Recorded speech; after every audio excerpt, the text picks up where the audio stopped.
সত্যের পথে বাবা মেয়ের যাত্রা। গ্রামের ছোট্ট এক কুঁড়েঘরে বাস করতেন আবুল হোসেন ও তার মেয়ে নীলা। আবুল একজন দিনমজুর, সারাদিন খেটে যা রোজগার করতেন তাই দিয়েই চলে তাদের সংসার। অভাব ছিল, কষ্ট ছিল, কিন্তু ছিল না অসততা। নীলার মা মারা গেছে অনেক বছর আগে। সেই থেকে আবুল একাই মেয়েকে বড় করে তুলেছেন। মেয়ের চোখে তিনি ছিলেন এক আদর্শ, একজন সত্যিকারের নায়ক।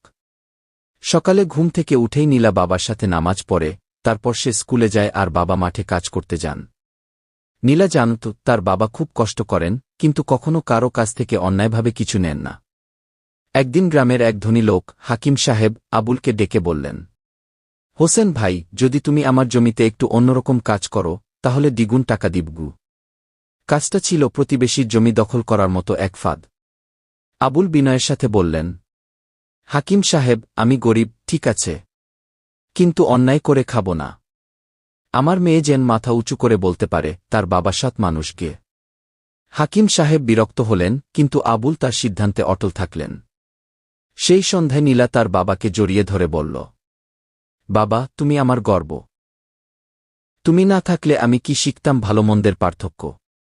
সময় গড়াল। অভাব কখনো পিছু ছাড়েনি, কিন্তু একদিন এক এনজিও সংস্থা জানতে পারল আবুল হোসেনের সততার গল্প। তারা নীলার পড়ালেখার দায়িত্ব নিল এবং আবুলকে ছোট একটা দোকান করে দিল। আজ নীলা কলেজে পড়ে।